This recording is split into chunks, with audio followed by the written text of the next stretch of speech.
Tensions are once again peaking in the Middle East as Israel's far-right finance minister Bezalel Smotrich declares that a complete victory in Gaza would mean the total destruction of the territory and the mass departure of its civilians to third countries.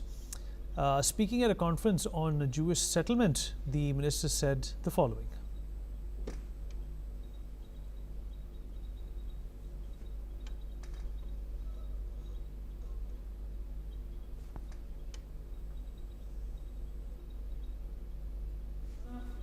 חרבה לחלוטין, אגב, פשוט מכיוון שהיא כולה תשתית טרור אחת גדולה מעל ומתחת לפני הקרקע, פשוט חרבה לחלוטין. אמרתי, אזרחיה מרוכזים מציר מורג ודרומה במרחב הומניטרי שאין בו חמאס ואין בו טרור, ואגב, משם הם מתחילים לצאת במספרים גדולים מאוד למדינות שלישיות. זה אירוע שישנה את המציאות, את ההיסטוריה של מדינת ישראל עשרות שנים קדימה.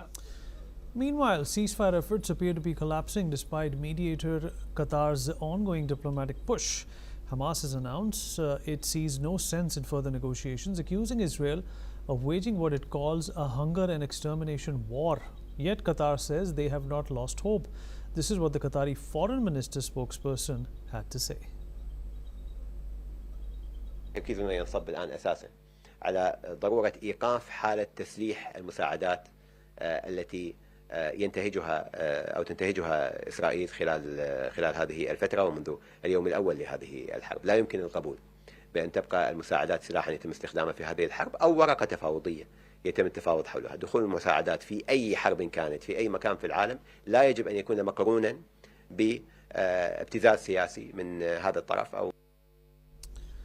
All right, well, the Palestine Red Crescent is warning that famine risk is now extreme, with food supplies vanishing from markets and aid hubs. On day 65 of the Israeli blockade, the humanitarian situation is dire.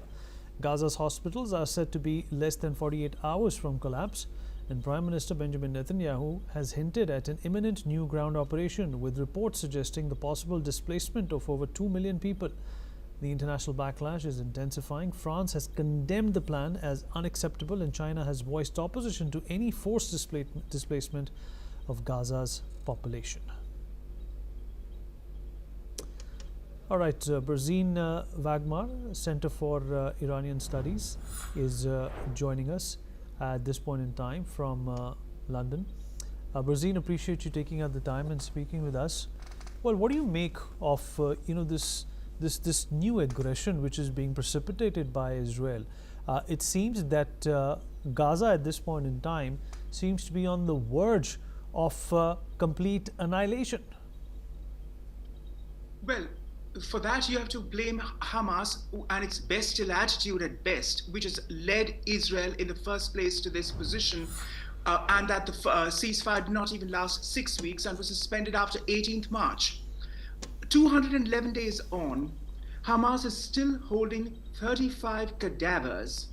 What does that tell you about such an organization? It is utterly unprecedented in contemporary history, because starvation has not been used as a tool by the Tamil Tigers, by the Hezbollah, or even by the Palestinian authorities with such venomous mendacity as with which Hamas has pursued this policy. Hamas is also dealing with public protests and dissents in Gaza itself at various locations by Gazans against it.